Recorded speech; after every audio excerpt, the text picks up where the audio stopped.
Hello and welcome to the Human Innovation Podcast, the podcast for innovative leaders. I'm your host, Jens Heitland. In today's episode, I'm joined by not one, but two incredible visionaries from the world of design and visual storytelling. First up, we have Natalia Talkowska, the award-winning founder of Natalka Design.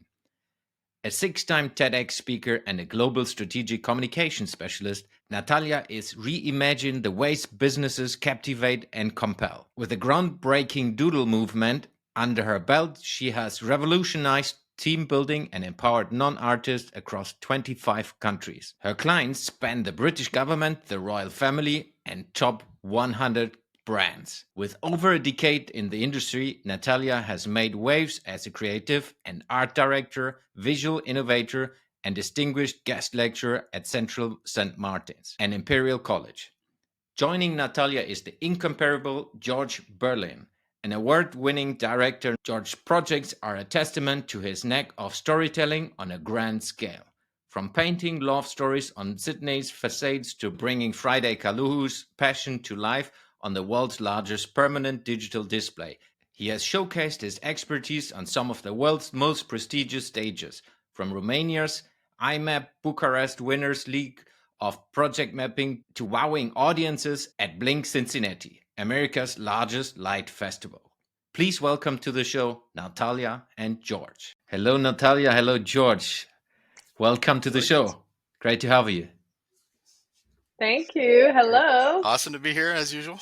We finally made it. It took a couple of months even. I'm eager to look into creativity innovation today together with you. But before we go into what fun things you do from a work perspective, let's talk a little bit about you as individuals and then you as a group of innovative, crazy people. Ladies first, Natalia, tell us a little bit about yourself and start with how did you get to meet George first time?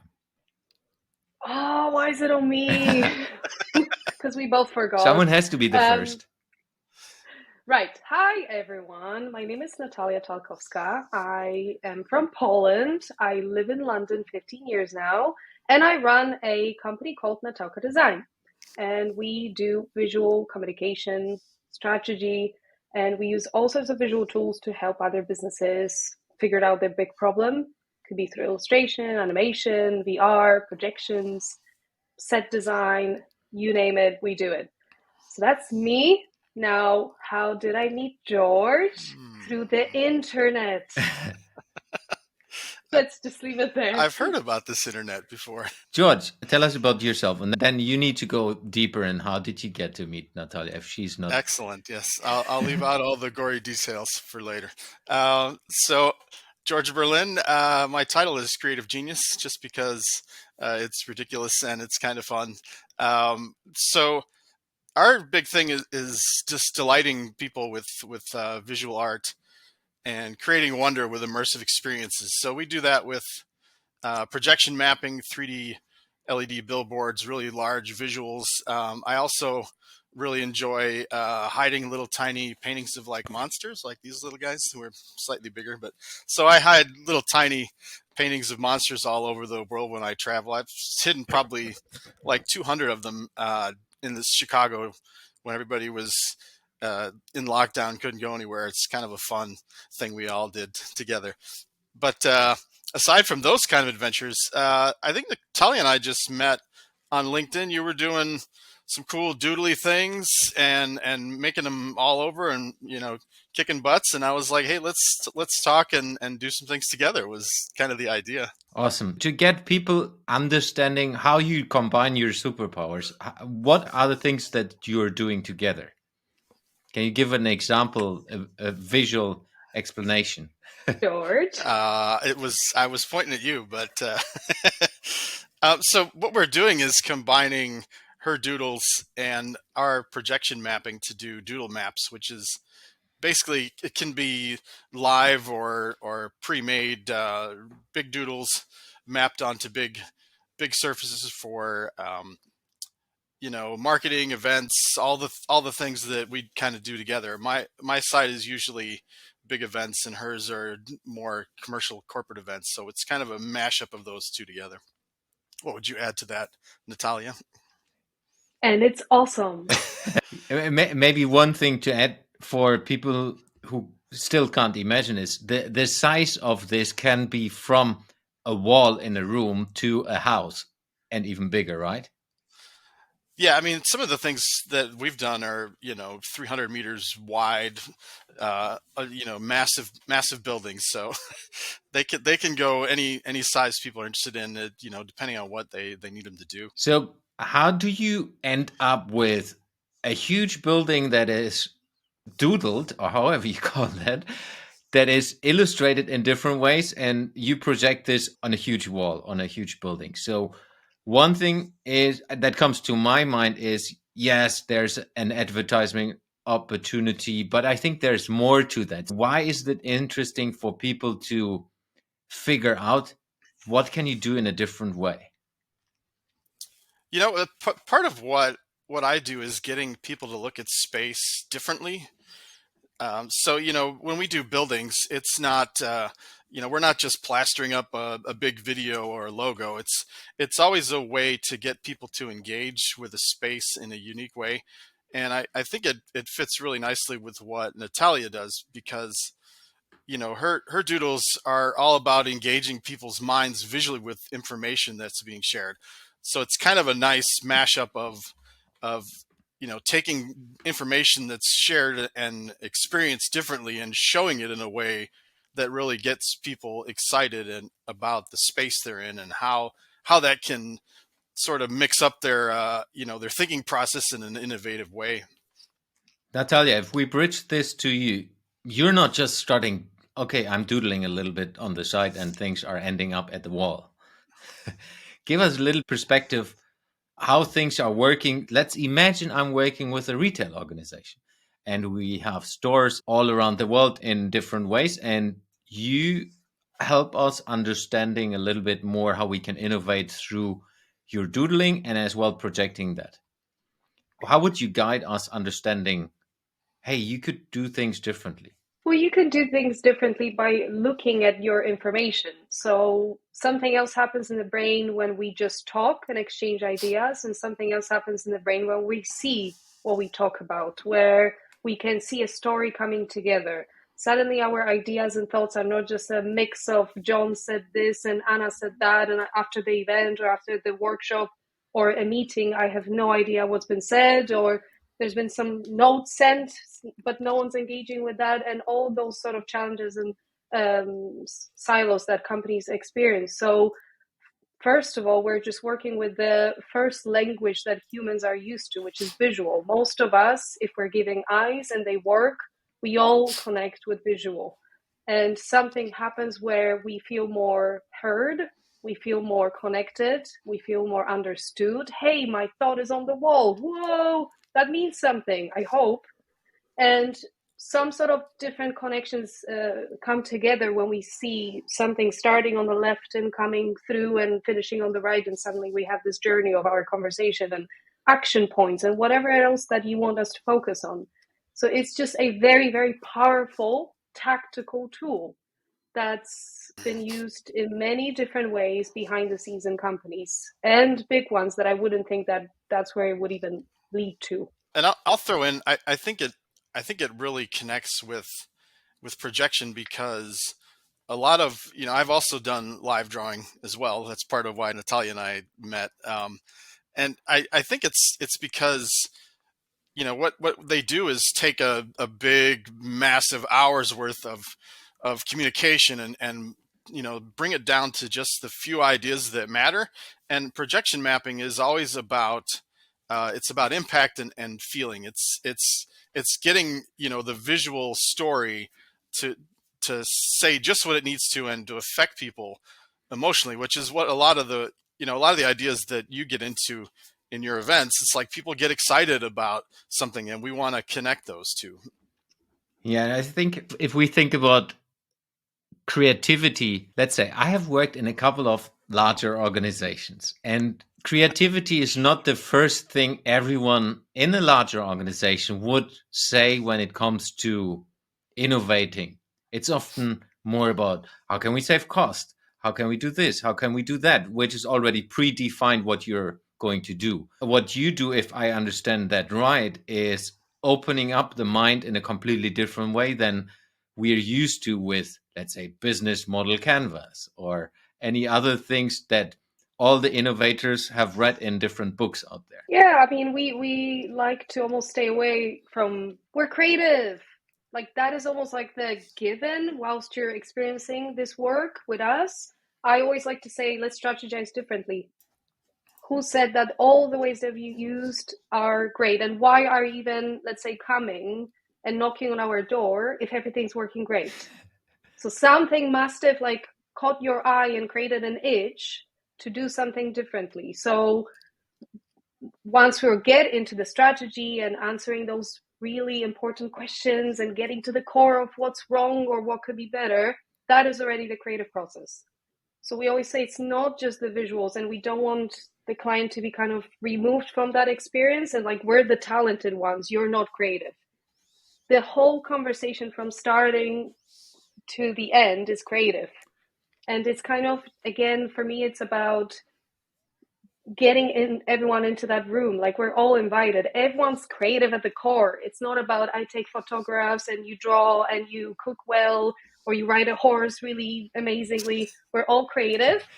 It's just how we use our brains to come up with ideas and to connect the dots. And yes, we'll be your vessel to put that together beautifully for you.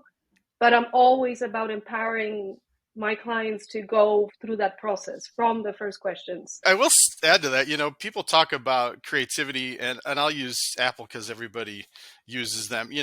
People talk about how innovative the iPad was. It's not that it was designed beautifully. I mean, it was, but the whole point was, it was creative in the UI, which is it's not a very, creative looking experience to design a UI. It's moving buttons around and it's thinking about how where you put things and how things work. So, a lot of what we do is just, like she said, we're the means to express it or get it out of you. But the creative process is something everybody can be a part of. It's like where do you put your car or the driveway in your house is a creative process. It matters to, and you can innovate things like that. It's kind of sounds silly, but it's absolutely true. Yeah. I think that's something I would like to double down as well, because I have worked with a lot of creative people in different ways, people who are using visuals and so on. And often it is you're reduced to, let's say, if we take you, Natalia, to the drawing. Hey, you're the person that is drawing, and that's totally awesome. But it like you said, it's just a tiny, tiny piece of the puzzle. It's not the drawing that is the most important. That's maybe the thing you will remember most, or a part of what you will remember because you have it in front of you in a visual aspect. But it's the totality that makes the thing moving in the right direction and makes it innovative. Yeah, totally. I'm fascinated by the psychology. Why do we care? Why do we look at things? Why do we slow down on certain things and we don't care about the others? I'm all about human behavior. So it really starts from the first questions. Like my goal in any first conversation with someone is, wow, you asked really good questions. I'm like, well, get us on board. There'll be more. But really the visual outcomes, we don't want to sound cocky, but they'll be beautiful because you're working with experts in visual. Yeah. So they'll be beautiful no matter what, whatever we choose. Let's make this amazing. But it's about that first part, that everyone feels heard and everyone's part of that process. And we are empowering these people to make these decisions for themselves. So even if we work with George and we're looking at a big space, we want the client to tell us where should what go and why does it matter? Because we don't know. It's your space. Tell us. So it's all about that kind of leading them through that process. That fascinates me. Yeah, and I think of what they do or what we do is just the visual is simply a taking the revelation that you get and making it so people can see it. And getting to the revelation is really what we're after. Just putting into a visual form lets people understand it and put it together themselves, but that's really what people are paying for. And that's true, because if we talk about larger organization, it's about the effect that things have afterwards, and the journey is just a part to get there. If we talk about the journey, and you scratched it already from a storytelling perspective. What is the power of storytelling for those who have not really digged into that from the listeners? Human connection. People will care if they hear a story or see a story. If it's purely based on numbers or data or something, yes, we all will look at a graph if you tell us to. But what is that graph telling me? What Please is the don't tell story me to look behind at a it? graph. Well, we're out of it, but to me, it's all about human connection. Whether you're Coca-Cola or whether you're a tiny one-man business, people will connect when you've got a story on any level. Story about your product and or service, story about your personal brand, story about how you started. It has to have a start, middle, and end. And that's what visuals really, really, really help with. I'll tie into that because I've been working on a projection mapping series that's about learning to love the earth again and ecology and climate change and all that. But I'm not, like Natalia is saying, I'm not showing figures, we've lost this much icebergs in the last 20 years. It's all about making people, connecting their feelings to these animals and the places, and seeing how, making them feel something when they see the visuals of things disappearing. That I think connects with a lot more people than if we just put a bunch of numbers up there and said, oh, here's what's happening. Everybody knows things. nobody does anything until they feel something about it. I think that's one of the things people don't realize is, we have a lot of information. It's not until you have an emotion that you want to actually do something. Okay, why should larger organizations use you instead of the obvious big four consultancies? Because it's different. In which sense? In a sense where the process from the get-go is not very much, as far as I'm concerned, my experience with the big four, and I will always speak about them very fondly because we sometimes work together. So these are great people in terms of that I know for many years in teams. But it's a different scale. It's such a large scale that they work with. Sometimes details and sometimes kind of getting into that core wants and needs of that client all can't be met at the same time because it's such large scale productions. And often it's kind of like, this is the way we do it, this is the process, you're going to go through this process, we're going to get there, here you go, huge report at the end, voila. At least that is often the feedback that we've been getting when we're involved into parts of strategic decisions. And visuals, not many times visual communication is used in I would call it tactical way. Often it's used in a pretty way. Let's make something look very pretty, but it doesn't do its job. It doesn't have a strategic angle to it. My focus is, where can this visual help you? What can it do for you? Can it make someone respond? Can it get you a buy-in to the person that you want to speak to? Can it get your foot through the door to the MP because you want to change the policy in your world because something's really not working, you're stuck in your business? So for me, I'm into that sort of looking at visual communication more in a very tactical way. And as George was mentioning, also emotional way, because that all connects. People will care when they feel some emotions. Otherwise, they'll be like, nah.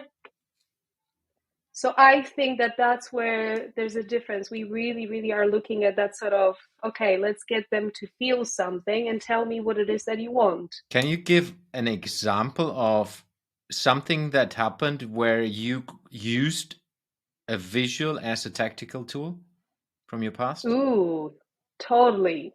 I can't give the details because my head would be chopped off, the amounts of NDAs we sign weekly. But on a very much so, when we work with the government or when we work with organizations that need to speak to government, that's fascinating to me. Say there's an organization that really wants to make a difference in the city and they need MPs buy-in. And we send, instead of 30 pages of reports and those graphs and everything that's amazing and needs to be read, we send one visual of the story of how working with that organization will make a difference to this community, for example. Again, I'm sorry, I can't give more. And suddenly, after sending that visual or two to the right people at the right time, we get a meeting with them. We get a call with them. We get quicker into their space because they've never seen it, because they see that we approach the topic very differently, because they were actually explained it very easily, that issue, when they meet them. Because otherwise, everyone else is sending 500 pages of something and they just don't have the capacity. They don't. So at those high stakes kind of levels, that's why I'm really curious, because we're working with the tiniest time from these Yeah. people, an attention span. And it really needs to land differently. And then you can add your amazing slides. Do not worry, they're not going to go to the bin. They're important, but they're not going to start with feeling emotional or like they want to help about seeing a graph or another email. So that's been really powerful and really, really interesting for me to see what's going on behind the scenes in communication between people. Yeah. From a process perspective, are you then looking as well what the stakeholder that is receiving this drawing would think about the specific things to be able to translate the messages in the best way? How would you do that from a process perspective? Oh, totally. We look at the outcome. We look at the receiver. It's all about the receiver. It's not even, I often say to the client, I know you want to say all these things. It's so important, all of these things. But let's think about that person. What is it that is very important to them to have that conversation with you? Everyone is wired to get some benefits from any sort of connection and interaction. That's just human nature. That person didn't become an MP to just randomly get emails from people. They want to make a difference at the time that they're in that seat, and you have only a few seconds. So what could be very interesting to them? So, okay, for example, we look at their latest campaign. We look at what they're saying in press. We look at their latest comments with journalists. We look at the sort of planning that they have in place for this quarter. And we connect the issue, we connect the person, the receiver, and we think about this kind of very actionable, tactical piece of communication that we can send. Love that. And I think that's where you explained the power of doing that in a strategic, tactical way, rather than using your words, having a pretty drawing. Which, yeah, it's nice. It's pretty to look at, but it's not helping to get the organization, or depending on what you work with, into a different mindset, into different ways of thinking. George, from your perspective, if we look at large scale illustrations and the things you do, one of the things you have on your profile is immersive audio experiences. How do you link that with each other? So we talk a lot about music for your eyes. Some of that is about the visuals, but it's also we do a lot of very musically connected visual experiences. A lot of what we design starts with the music. Sometimes it's a custom orchestral score that we create for the story we're trying to tell. So sometimes the visuals we work on, we actually design them to tell the story strictly from the music first. And I think partly because we deal with a lot of really international audiences, that's a great way to get to people. Like Natalia says, I only have a few minutes in front of people with what I do.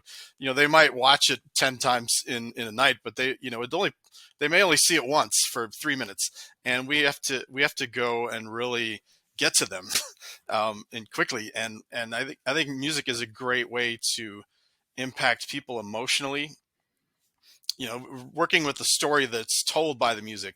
And we also work on experiences that involve live musicians or live dancers. It's another way to get our story across to people in a sort of an innovative fashion, because we're putting creativity in places they're not expecting it. Like one example, we did a show here in Chicago, 150-foot long LED sculptured screen that's built into the lobby of this corporate residential building, and we brought in like a 20-piece orchestra to perform the score while we were playing, and it helped to make people really take a step back and notice. It's even then there were still people that were like, I'm going to my office. I'm pretending like there's not an orchestra or dancers like right here in the lobby with me. The guy delivering sandwiches or something he's just kept going. I mean, and there's so much of that. I mean, I'm sure Natalia gets this too in corporate meetings. It's like 3:00. They've been there for 6 hours and these guys are, they're like checking out. They need something creative to wake them up. So that's kind of where we work in a lot of the different senses, is that it's another way to get to people. Yeah. From a designing perspective, what is the difference between when you design this short form experiences on large scale to what Natalia was just explaining, or is it similar? I think it's kind of similar in a way, but we one of the things we have to work on a lot with, even with our big scale experiences, is we don't know when people are going to arrive. You're doing a lot of what I do is for public events. So it might be a festival that's sponsored by the chamber or the council in that area that says we want to get people out to enjoy the neighborhood and go eat things and drink, and people come and go. At what we do plays over and over all night, so you never know when somebody's gonna walk in. And I think that's part of when we're designing for things like with Natalia, is that we don't you don't know where people are going to be when they experience it, which part they're going to start in. There's a little bit of chaos, I would say, in that you're not sure where people are going to begin. It's not like going to the movies. It would feel like if you went to the movies and people just walked in whenever they felt like it. You can't really build an arc on some things if you're not sure where people are going to begin. So it's sort of a case of having to make every moment say something on its own is part of what I think is the parallel between those two. And maybe Natalia can add to like how you design when people are looking at different parts of something. I add to that. It's like about making every moment count. It's just some of these pieces, yours are moving, ours are sometimes still, but when it's animation, it also goes. I mean, to be fair, guys, it's all about looping. Often looping, Yeah. makes everything easier. So of course, as you said, it's just like going to an art exhibition. I'm not promised that when I enter the room, I'll sit down and it'll start when I'm ready, right? So it's about kind of, okay, I'm in this space, there's a story being told. I don't know if I got it from the get-go, but actually maybe the best thing you can observe in people coming into a space or looking at a building is when they stay to see what was happening from the beginning. I think that's the best kind of comment there and feedback. Yeah, and if we use your example, George, where people are walking by and pretending not to see or to feel Love or that. whatever, I'm pretty sure they still do. Oh yeah. Yeah, I mean, even some of the things I do, they're so massive, you can't ignore them. But even the projection mapping I do, you can physically feel on your body the light coming off of that building. I'm absolutely affecting them, and maybe somebody's going to have a slightly better day because they were there. But you really can't avoid it. I mean, that's part of what we do, I think, is we make art that people can't look away from.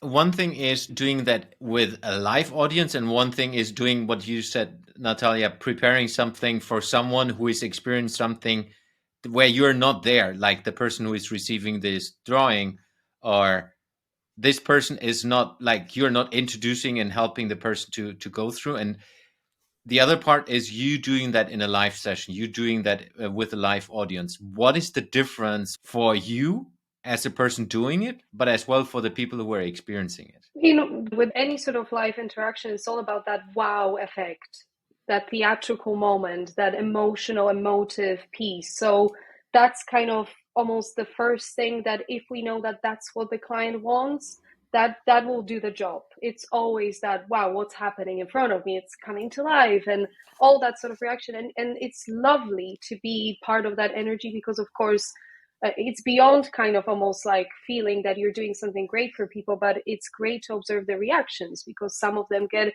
curious, some of them come up to it, it's a conversation starter, they get excited, they want to add something or take away. So it can be something in the same room, but equally can be online through Zoom, and we just screen share, and you can see those little eyes popping and following ideas and saying, okay, no, but I want something bigger here on the left. And there's always some sort of personal moment to it, which we really enjoy, that brings everyone together. It's that collective building that's part of it that I think it's really the big value. When it comes to preparing something for someone and we have no idea how they're going to receive it, it's all about the feedback. And the feedback comes back most of the time very, very positive, or we get to hear what they have to say, or we get to then hear afterwards when, for example, that MP does want to have a meeting. It can even come with a comment in the email in terms of, I've never seen anything like that. I want to see you next month. Let's talk about it. So, of course, these ones are less interactive with us, but it's all about then the receiver. We really focus on making it simple, making it understandable, making it easy to grasp in a second. And I always think about, like, for people to help them think about creating these pieces. Imagine that he can't speak your language. He is not from the same even culture that you are. What can you visually put that in a second will make him or her understand what it is that you're trying to say? So are these colors, are these the visuals also, is that the shape of the story? Are you creating a landscape? Are you creating a kind of a vision from left to right? What are you doing to make them go, oh? Because it's very easy and quickly for us to present something without even understanding the language. And that's also another value of these pieces, where it goes beyond the language and the culture and where we're from and what we believe in. And saying what George said, these buildings, I look at these projections and it doesn't matter where I'm from or what I think or what are my, I don't know, values or ideas about the world. We all can connect in that moment. Making things different. If we go a little bit on a meta level, if we look into the future, what are the things we need to do different as society, as innovators in this world? I'll say this about where we're going with innovation is I'm excited that people are trying a lot of new technological things just for the sense that it gets people starting off in different directions than they normally would. I mean, I'm sure Natalia sees this all the time as well, which is we're going to do the same event we did last year, but we want something slightly different. We're innovating, and that drives me a little crazy because sometimes I would love to, just meet someone and say, hey, let's tear your whole event apart and pretend like you've never done it in your life and just design a whole new thing. And I think, people can say a lot of things about AI art or digital this or that. But if nothing else, it gets people starting in a slightly different direction, which I love about the way some people are using it. And I think that's a great way to look at a lot of technology, is like, where can it get you at a different starting point than where you start every single time you do this? Yeah, I mean, I add to that. There's a lot of kind of sentiment around arts and creative people, creators in general. Ooh, AI, I'm scared of it. What's going to happen with my job? And I add to that. We use on a regular basis now tools like Midjourney, for example, for quick concepts. And clients love it. And it's nothing, no one's firing me. They're actually even more impressed that we're doing it because they have no time or capacity to even look at these programs. And that's going to continue. It's not as if, again, let's go back to my famous MP. He's going to sit down, or she, and just open Midjourney, try to code some stuff, because no, we just know that it's not going to happen. So in that sense, it's all about playing with different, as you said, George, starting points and what can be the outcome, and not being scared of it. We talked a lot about, before even this call, about the risk. A lot of companies are so worried about the risk, and I totally understand that, especially if you run a big business. That's number one thing why you wouldn't go for something different or for something completely that you haven't done before. But how about putting processes in place? I promise you, creative people have processes in place. And if they don't, maybe that's what you should be rethinking, who you work with.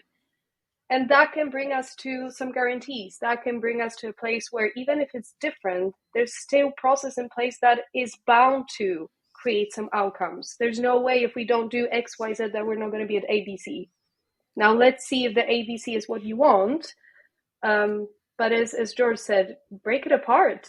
That's different. Not that you're going to change some chairs next year or even the venue. So I would love to see more and more radically different ideas, actually.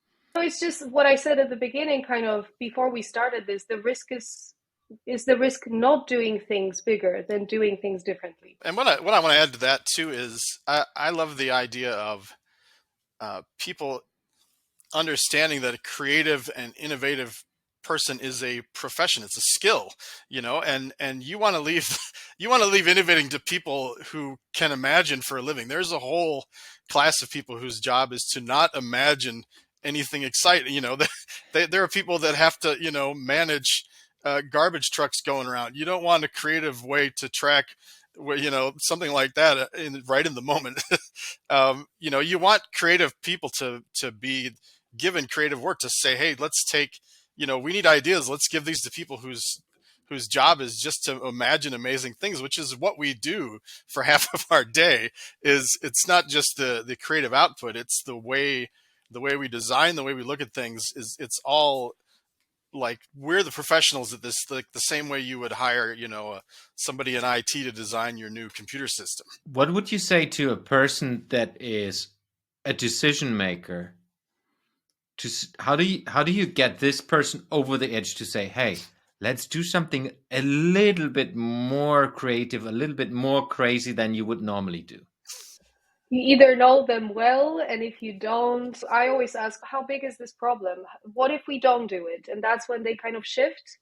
Because if it's not a big problem, if it's not something really that they need to push through through that edge to the team or to that stakeholder, or the campaign needs to really fly, or they'll lose millions. If it's not something really big, you're right, Jens. Maybe it's not the right time. Maybe it's not the right moment. Let's find the right moment, the big moment. So I like to kind of play sometimes reverse psychology, and we just go into really that deep reason. And it's always something else actually than they came with. And it's not always about money. It's not always about, well, we need to, get to that number. No, it's sometimes on the very actually human level, where the team doesn't care. The team is not showing up. They don't believe in that strategy that we put together. No one's really ticking off those milestones.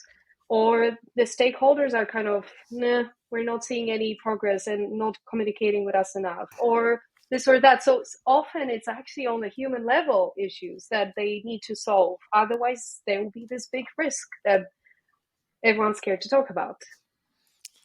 I like to think that it's really hard to do something slightly different. Like, you have to take people too far and bring them back again is usually what'll happen. Like, nobody wants to do it like 10%. They want to, like, show me something crazy and then let's take some pieces out of it so that we can manage getting there. Yeah, one of the things or experiences where I was part of a couple of years back, as part of an innovation project, we prototyped a different business model, and as part of doing that, we did something over the edge. So we designed an experience inside of a shopping center with a couple of creative innovators and the local community, which was not at all standard and would never going to be accepted as being the standard, but that was the way to get them thinking in a completely different way, because it meant them, hey, we're building a store out of cardboard, and the cardboards are painted ourselves, and behind the cardboard there's a music player, and the music player is playing a song with 5 words you're saying to the music player. So completely things out of the context of the people to get them a little bit into a different mindset, into a different world. And what happened after that, what was interesting, years after, people still speak about that experience and what that made to them, so that they were more open to, let's say, a little bit normal, more innovative topics than they would ever be before. Yeah. I mean, even going back to what you were asking about the big 4 consultancies, I think part of our appeal is that we're not from the business world. We didn't start there and go this way. And I think about this a lot because I work with a business consultant on my business, and my favorite part of working with him is he doesn't care about creativity. He wants to know everything I talk about. He'll say, but are you making money? And that's like, I need that for me, but I feel like the businesses also needs people like Natalia and I to come in who look at what the issues they're going through that aren't in all of that, that we're not career MBAs. We don't spend all day like going over, KPIs and other stuff like that. We're trying to find ways to do things that are meaningful and connect information for people and make people experience something different. So I think it's part of it is like we're a fresh set of eyes in a really, really different way than how they think. I mean, you've probably experienced this, Natalia. You go to a corporate event and people are like, "Oh, you're so creative. You're drawing a picture," and it's like this is like every Tuesday for you and I, but for them, it's the biggest thing in the universe to like do anything like that. Yeah, and I think there's something also once we get to work with them in a meaningful way, and I always have to say that because there's always these comments, well, we have an in-house design team, and we're like, that's great. Do not hire me for what they do. They are great at what they do. We do something different. We want to partner up and help you with the big problems. So the appeal then I see starting that people start thinking differently slowly but surely. When there's a new brief or there's a new conversation or some sort of plan to act on, they don't just come back with a call or the driest email in the world. Suddenly someone sends a sketch or someone suddenly sends like, what if we could do this? And I'm like, ooh, dots are connecting, something's happening. And I almost want us with the team to kind of step lower and lower and lower in that space for them to kind of, what about that, what about this? And yes, then again, we empower that, we vessel that, I call George, or we make things happen. But it's about them starting to think, I don't have to be a designer or a creative visual artist to make these differences, but I can be empowered by these new ways of thinking and connecting. And I'm just upskilling myself in the way I think and the way I work and the way I create outcomes for the business and for myself. Yeah. And me coming from the business world, I still believe there's huge business opportunities with doing it in a different way and doing it through more creative way. The tricky thing for us business people, it's often that you can't measure that straight away. Like there's not a KPI that gives you after people have seen it twice, then that's the outcome XYZ. I think that's it's a longer process. It's a more human element of it, which makes them creates feelings like you both said, and these feelings will make the person think differently, and because the person thinks differently, the person acts differently, and then the person does things differently, and the impact is there. It just the chain reaction is not that visible. And on that note, Jens, because I do like a bit of data and I like that challenge. If someone tells me that, well, how do I measure this stuff? Like tell me, because I need to tell the boss. And I totally understand. I like to think more like a business. And first of all, we always like to ask, well, what's the success? Imagine we've done it. What is the success? If it's not that tomorrow I can give you, as you said, numbers and KPIs and everything. They will describe it, and usually where it comes down to is the engagement levels, is the number of people that will talk about this event or this moment for years, and it's how many people actually showed up and how many people then respond to me and all those kinds of things. And I like to play with the whole return on investment versus return on engagement, because there's no investment if people don't care. Again, it all connects. So don't get me wrong, after we do surveys, after we go for feedback, after we look how many people actually showed up, after we ask the people, what did they like, what didn't they like? So it's all still measurable in that respect. But I always kind of ask them, what's the success? And what they say is actually, they're not after the numbers, weirdly. They're after those emotional, human parts that we get to help them with. So I like to kind of challenge that a lot and test myself to make sure it's not kind of fluff. Yeah. I mean, we've done post interviews with clients for large events, and it's always sure, there's an economic impact report of the event, how many millions of dollars they got back, but it's also, you talk to the mayor of the city and he tells you how many people he talked to that have never been to that corner before. Like that sort of thing is harder to get to, but it's, like that's the important part, is getting people talking and excited about what you're doing. I mean, it's kind of like measuring, if you put a nice painting in the doctor's office, are you going to get better reviews? It's people, It's like you can't measure by how sick people are. It's like, do they like coming here? That's a hard thing to quantify. Yeah. So let's get us into the last part of the podcast where I'm asking questions, two questions Excellent. specifically, that might be connected or not connected to what we discussed so far. So, first question. If you can work with a project that is impacting every human being on Earth, what project would you choose to work with, and why would you like to work with that project? For us, it would be completely something in terms of sustainability, and I don't want to go into details because the word is so big.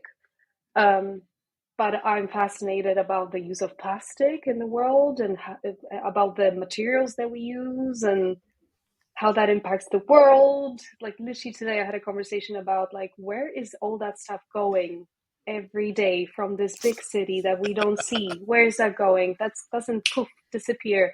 So I always think of like super into the future. Yes, I'll be on this planet for hopefully however many more years. Sorry guys, you have to endure me for a bit more. But what happens to the next humans and the next humans? So I'm fascinated and I want to be more part of that conversation. We're already a very sustainable company in terms of what we do. It kind of doesn't exist if you want me, to not make it exist. Everything is digital if you want it to be. All that stuff. We're already doing great, I would say.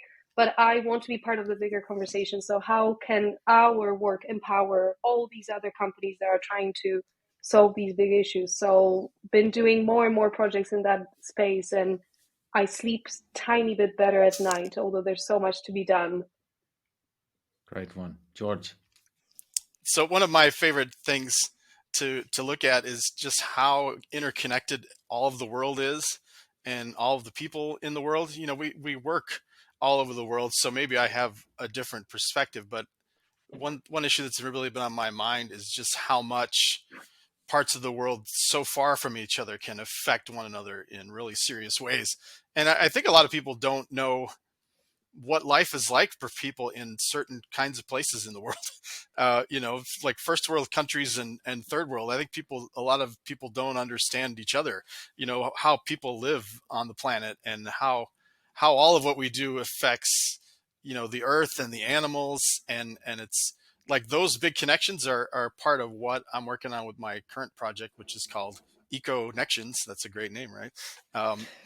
So it just talks about, like where does that stuff go? It might end up in the Pacific Ocean somewhere with, with a penguin sitting on it, or who knows what's going on. I mean, it's like we have to think about those things, and it's not just, what little things we do, but the whole big idea of, we're all connected to each other. This, there's only one atmosphere. The water all sort of goes to each other.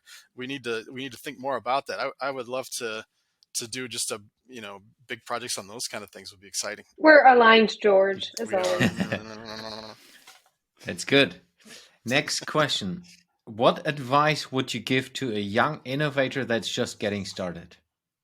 Let's start with Natalia. Show your work. Like the famous book says, Austin Kleon, love that book. Old school, but highly recommend. Show your work. Like there's no way I would start what I do if I didn't say to few humans around me or tweet few humans around me that I really like this thing. I'm feeling very passionate about this thing. I think it's important. I have these skills. Can I help? So I know a lot of young people. I mentor a lot of people who are scared, imposter syndrome, don't think they're good enough. It needs to be perfect before they can post anything. And I don't think anything's perfect in this world. I'm always progress over perfection. Share, talk to people, and someone will click. And even if in a room of 100 people, one person says, oh, I know someone you could speak to, or how about reading that, or how about going to this event or showing it here, you have no idea where your life can go. And I am the living proof of that. So I live and breathe that mission to share with others. George. I would say a couple things. First of all, make a lot of garbage. make a lot of really bad work. Even projects I work on, a big, massive, epic projection, I'll go through hundreds of drawings just to get to the idea of what I'm going to make. And I know a lot of people are afraid of, like Natalia said, it needs to be perfect, it needs to be good. make junk and throw it out. I mean, I try to get as many ideas as possible when I'm working on a project. Go everywhere and anywhere you can. And I think something that's connected to that is get a lot of inspiration. I like to follow blogs. I like to follow things that are outside of my area totally. I'll look at a guy who makes art with like colored nails or string or, all kinds of things. Like installation art is amazing. There's so many people doing so many strange things that have nothing to do with what I do, but they're really inspiring. And it's just great to like see as much of it as you can and just dig into what's possible. I love the non-obvious connection. That's for me always an interesting thing, where like innovation and sport, for example, there's like there are things in common if you dig deeper. The famous exercise, like what if Nike made a car, right? Exactly. That's straight away you go like, whoa. Yeah. Awesome. Any last comments for the listeners? What you would like them to do? What you would like them to think differently after this conversation? Anything specific?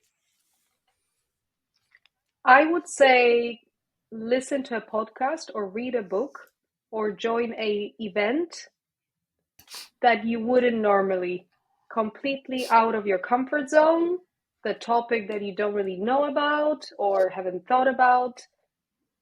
Let's spread our wings a bit. I'm trying to do that, and I think it really helps. One thing I try to do a lot is look at the world as through the lens of possibilities, and some of that is just trying to see what things could be as opposed to what things are.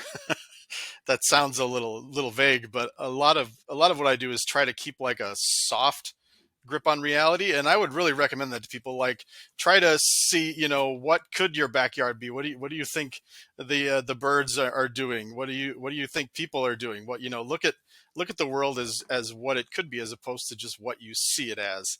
Is something I like. Is terms of creative innovation is something that I try to do a lot. Is just see what things could be. Super. Natalia, George, thank you very much for joining me today for the show. It was a pleasure having you.